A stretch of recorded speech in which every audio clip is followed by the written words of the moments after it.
ada ciri-ciri bahwa Allah menerima tobat kita?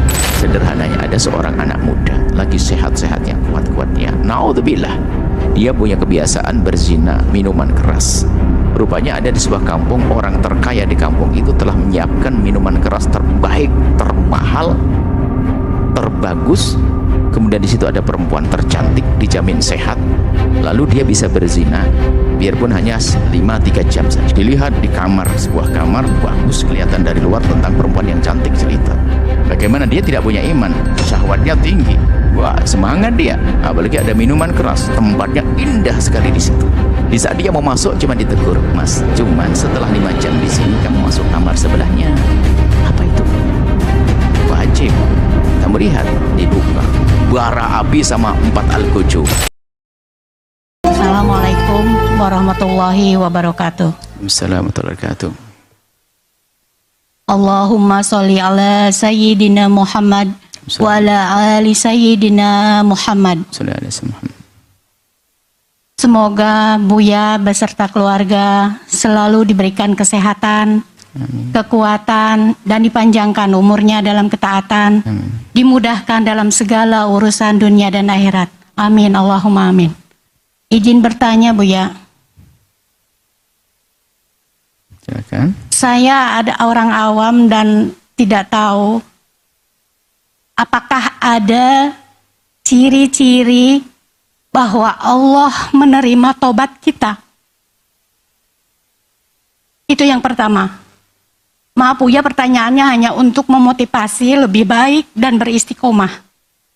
Yang kedua, bagaimana caranya kita untuk selalu beristiqomah tersebut? Syukran kasiran Buya. Assalamualaikum warahmatullahi wabarakatuh. Assalamualaikum warahmatullahi wabarakatuh. Ada tanda bahwa tobat seorang hamba itu diterima oleh Allah. Ini adalah doa di antara kita, dosa antara hamba dengan Allah. Dosa kita kepada Allah, tanda tobat kita diterima adalah jika kita semakin merasa malu jika dosa itu diketahui oleh manusia.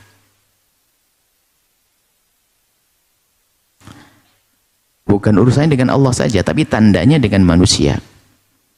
Sehingga kita malu menceritakan kesalahan kita kepada Allah di hadapan manusia. Dan kita juga menjadi malu dengan manusia. Itu tanda tobat diterima.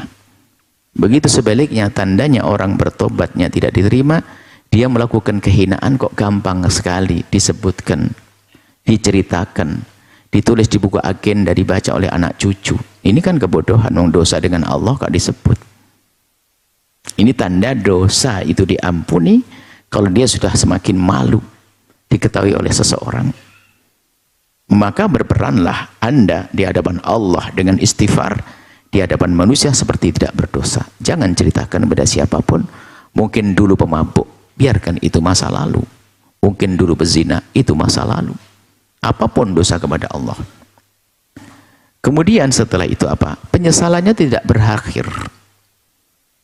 Tapi bukan berarti dia setelah itu putus asa, enggak. Maka dia terus beristighfar. Memohon ampunnya tidak berhenti. Sebab yang disanjung oleh Allah kan innallaha yuhibbut tawwabin, bukan taibin. Tawwabin terus. Jadi bukan tobat sekali lalu selesai. Oh tidak. Tobat dan tobat. Mulai meningkatkan tingkat tobat atau memantapkan tobat atas dosa yang sama. Ada memantapkan atau memantapkan tobat atas dosa yang sama, dosanya itu, tapi selalu dihadapkan kepada Allah dengan penyesalan. Ada menguatkan atau meningkatkan tobat. Jadi yang semula tobat karena dosa gede, sehingga sudah mulai bisa bertobat dari dosa kecil. Ada orang yang tobatnya hanya dari dosa gede, tapi dosa kecil lalai. Sekarang tidak, dosa gede dia bertobat, kemudian sudah mulai bertobat dari dosa kecil. Hingga pada akhirnya dia merasa berdosa biarpun tidak dosa karena kemakruhan. Bahkan hingga sampai tingkat tinggi, ternyata dia merasa bersalah kepada Allah bukan karena sebuah dosa, hanya karena kurang banyak ibadah. Jadi ada tingkatnya. Jadi Nabi beristighfar, apakah dosa? Oh tidak, karena merasa bersalah, karena kurang bersyukur atas karunia Allah. Ya ini merasa kurang, makanya itu tingkat. Ya itulah tanda orang tobat yang diterima akan terus berusaha meningkatkan kualitas tobatnya. Ya, itu dengan manusia pun juga berlaku. Sebab ada dengan manusia minta maaf ya sudah, terserah, anda maafin ya sudah, nggak apa-apa, terserah. Loh, ini kan kurang ajar. Kalau memang orang betul minta maaf kepada manusia, lalu tidak dimaafkan sama dia, dia akan berusaha.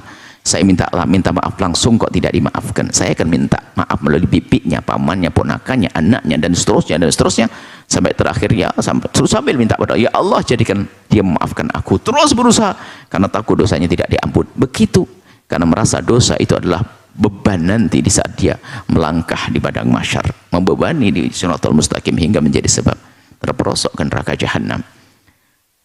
Agar istiqomah ya kesadaran akan menyaksikannya Allah, kesadaran bahwa Allah menyaksikannya. Jadi makom tinggi namanya makom ihsan. Kalau disebutkan oleh baginda Nabi, hendaknya kita setelah beriman, kita beriman cuman kadang-kadang lupa, tetap iman, lupa kepada Allah. Tapi tanya iman apa? Iman, lupa, lalu maksiat, iman lagi, iman, lupa. Makanya makom tinggi nanti setelah orang berislam beriman, saya iman kepada Allah, tapi kenapa kok kamu tadi makan haram? Iya sih, lupa. Kenapa zina? Lupa kepada Allah. Maka nanti ada makom tingkat tinggi dalam beragama adalah makom ihsan, yang Nabi menggambarkan anta'budallaha ka'annaka tarahu, engkau menyembah Allah, beribadah kepada Allah seolah-olah engkau melihat Allah. Dan Nabi tahu ini enggak mungkin kita, karena masih di dunia. Wa ilam takun tarahu fa innahu yarak. Yang kedua ini, kalau kamu tidak bisa melihat kamu Allah karena kamu memang di dunia, tapi harus kau yakini bahwa Allah melihatmu. Lah kesadaran Allah melihat kita ini maqam ihsan atau maqam muraqabah. Lalu kira-kira kapan maksiat? Selalu ingat bahwasanya Allah melihatku. Allah melihatku. Ada gambaran sederhana juga melihat, kalau ingin melihat bermaksiat, lihat Allah melihat kita dan ada neraka. Jadi kalau kita selalu seperti itu, susah melakukan kemaksiatannya. Sampai sahabat Nabi ditanya, bagaimana kamu bisa takut betul dengan dosa? Karena setiap ada dosa, saya bayangkan ada neraka. Di saat ada sebuah kebaikan, saya bayangkan surga ridho Allah. Saya lalu berbuat baik. Jadi diiming-iming dirinya, ditakut-takut dirinya dengan itu. Sederhananya begini, mungkin ya, kalau agar kita tidak tersinggung dalam kemaksiatan, begini loh ya. Sederhananya, ada seorang anak muda, lagi sehat-sehatnya, kuat-kuatnya. Naudzubillah, dia punya kebiasaan berzina, minuman keras.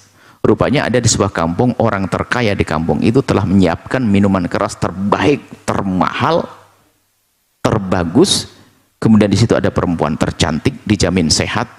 Lalu dia bisa berzina, biarpun hanya 5-3 jam saja. Dilihat di kamar, sebuah kamar bagus, kelihatan dari luar tentang perempuan yang cantik jelita. Bagaimana dia tidak punya iman, syahwatnya tinggi. Wah, semangat dia. Apalagi ada minuman keras, tempatnya indah sekali di situ. Di saat dia mau masuk, cuma ditegur, Mas, cuman setelah 5 jam di sini, kamu masuk kamar sebelahnya. Apa itu? Wajib. Kamu lihat, dibuka bara api sama 4 algojo.